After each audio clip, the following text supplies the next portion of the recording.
Hey, good evening, everyone. This is Kyle Roadman, General Manager of EPUD. It's Friday night, and we're about to head into a big weekend for our storm recovery efforts. Wanted to share a few of my thoughts. We'll be posting a separate update with the progress we made today and what our plans are moving forward here. But what I wanted to get to tonight was just to touch on the magnitude of this event. I know we've been talking about the extensive damage we have on the system. We've been posting photos and trying to give you insight into that. And I just want to underline how this storm has really devastated the distribution system that we have built over the last 40 years. And I think I want to start with the 2019 snowstorm as a comparison point. You know, we had back then what was called snowpocalypse. Many of you probably lived through that. We had customers that were out for up to 10 days at that time, and we really thought that was, you know, sort of the high watermark when it comes to storm impacts. And obviously we're seeing as we live through this and you know, view the damage on our system, it can get a lot worse, and it has got a lot worse. And so what I want to do is continue to be open, honest, and transparent with customers about what that means. We've been trying to kind of share information whenever it's available. I'm sure it's not perfect. I'm sure it's not as much as you want, but we are going to continue to try to share the story of what we're dealing with here. That's a lot of the videos that we're posting, you know, giving you insights into not just the damage, but the work required to get our distribution system back in shape. So in that spirit, tonight I want to share really my honest assessment of the impact that this storm has had. I've been out in our district over the past week, and I'm just going to be honest. If somebody had told me that a Category 5 hurricane had hit portions of Lane County, I wouldn't question them. That is exactly what you see if you go down some of the roads that we serve in this district.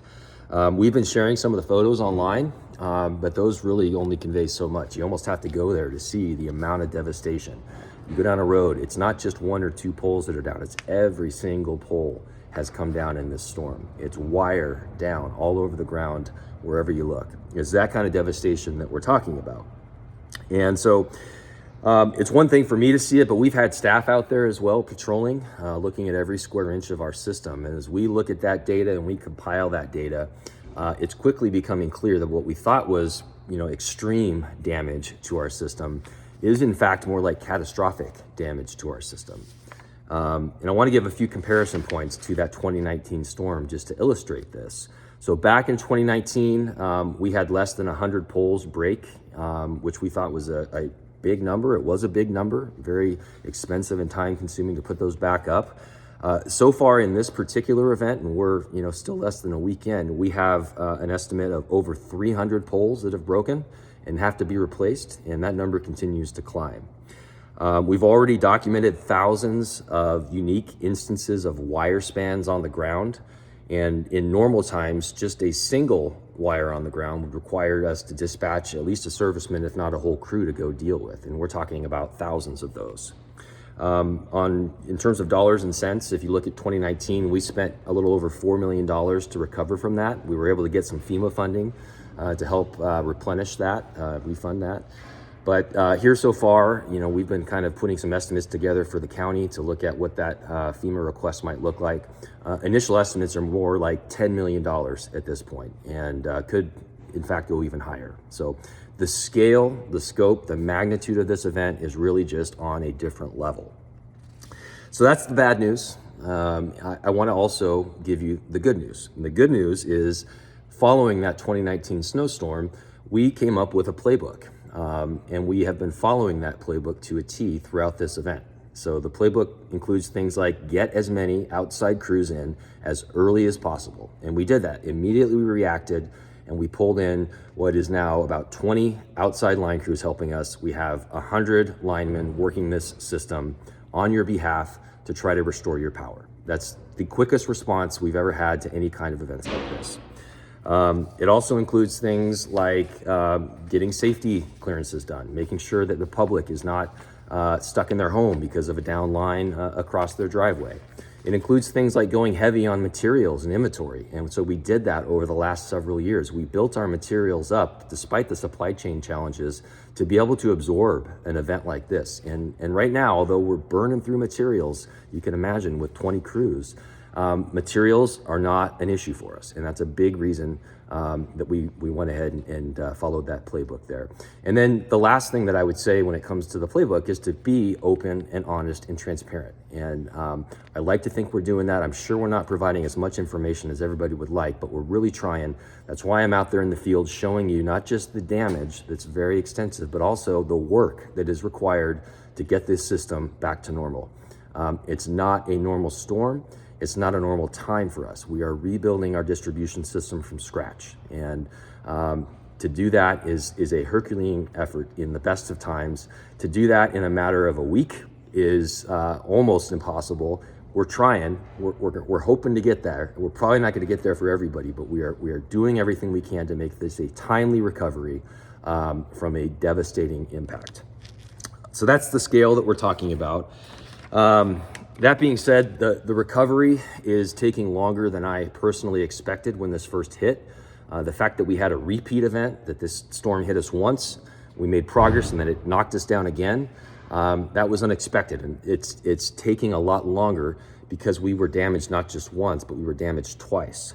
So it's taking longer than I expected. It's certainly taking also longer than I would like. And that just has to do with the amount that we're seeing out there on the system.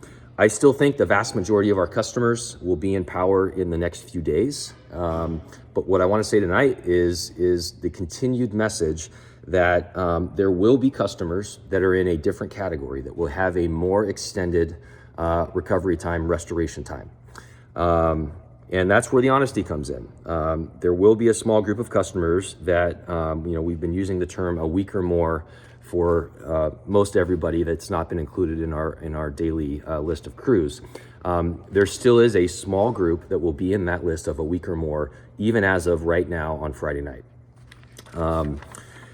What we're finding is that even as we get the main lines re-energized, as we're doing right now, we've done all week, it's not just the main lines this time. It's the tap lines, it's the service lines that go into your homes that are also damaged. Typically, when we have a storm, we'll get knocked out of a main line. We can get that back up, and then usually we can fire up a whole bunch of different customers off of that main line. This storm, because it was so damaging and the carnage was so extensive, it's not just the main line that we have to fix. It's in some cases 70, 80% of the other lines, the smaller lines that lead into your individual homes. So that grows the recovery effort exponentially. It means more crew time, more effort to get out there and try to get your power back. Here's what we are going to pledge to you. We are working this weekend to provide a more refined list of those areas that we think are in this different category that will be a longer restoration time, a week or more even as of today. I'm sure that list won't be perfect. We're going to try to under-promise and over-deliver, but it should give you some indication in terms of which category your particular area and your particular neighborhood might be in. In terms of more real-time tracking, if you're curious about where our crews are at day to day, we're going to be giving twice daily briefings. And just as a rule of thumb, if we have a crew that's nearby, there's a pretty decent chance that you're going to be restored within the next day or two. That's not always true because of what I mentioned about service lines and tap lines. And it's an imprecise measure, but that's a general guideline if you're following along in real time. If we're in your area, in your neighborhood, there's a pretty good chance that we're going to try to get you in power. It's not always the case, but it's a decent rule of thumb.